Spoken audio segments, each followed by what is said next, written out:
Onun işleri Bak benim gibi var.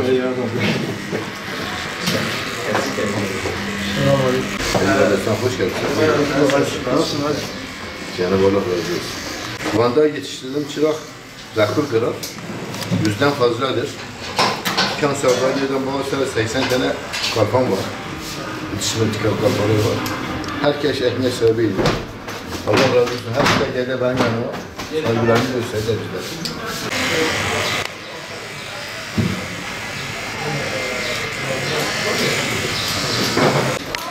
Yok.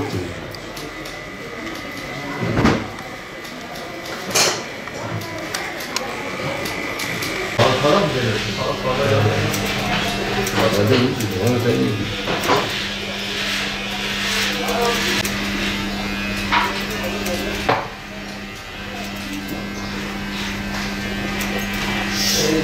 Tam 55 senedir beraberlik yapıyorum.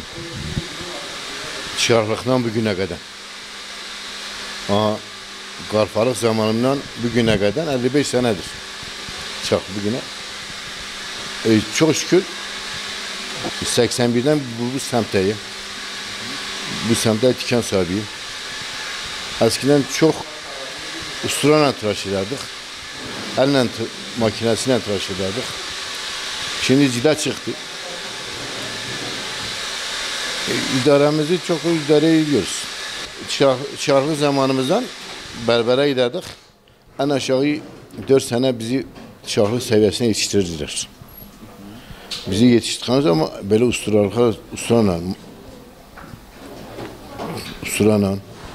usturayı biletme vardı. Şimdiki cilet çıktı. Ciletten şimdi rahatlık oldu. Budur onlar şimdi işte eski ustalarda şimdi mesela bizim yanımıza gelen çıraklar 3 senede, 3,5 senede yetişiyorlar. 3 senede yetişiyorlar. Şimdi çıraklar okuluna da gönderiyoruz. Devlet onlara imkan verdi. Onlara 1 milyar 200 milyon maaş veriyor. 3 sene orada kurtarıyorlar. Ondan sonra bitirdikten sonra lise diplomasını alıyor. Lise öğretime de giriyor. Hem biz onları yetişiriz, yanımızdan çıkmıyorlar. Okula geldi 3 sene yanımızdan çıkmıyorlar. Yanımızda sabit kalıyorlar. Ha şimdi mesela bir çoğu alıyor, 3 sene sonra değil çıkıyor kaçıyor gidiyor. Ama şimdi yok. Devlet para veriyor, imkan veriyor onlara. İmkan verdikten sonra bizim yanımıza da kalıyor. Eskiden makas analıydık. Şimdi makas çok azdır. 2 dakikada vurursan gidiyor. Ama eskiden bir tıraş edende yarım saatten fazla sürüyordu. Enseyi, sadece bu enseyi yarım saatte makasla çıkarırdık. Enseleri makasla çıkarırdık. Ense tıraşı yapardık. Ustura bilerdik.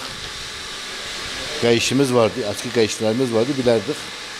Aha, ustura da. Onlarla makasları kendimiz bilerdik. Usturaları kendimiz bilerdik.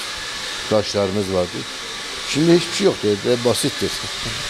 Tas vardı, tasını buraya bırakırdık, kafayı yıkardık.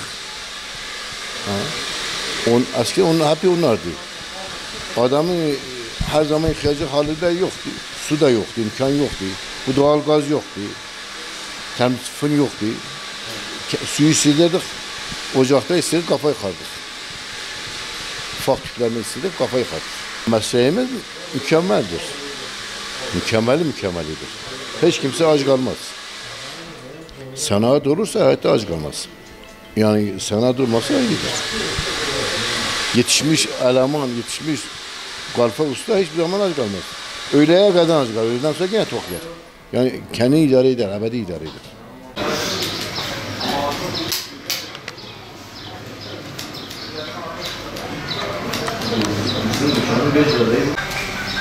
Bir de berberler eskiden sünnet de yapıyordu. Bunu da kaydet.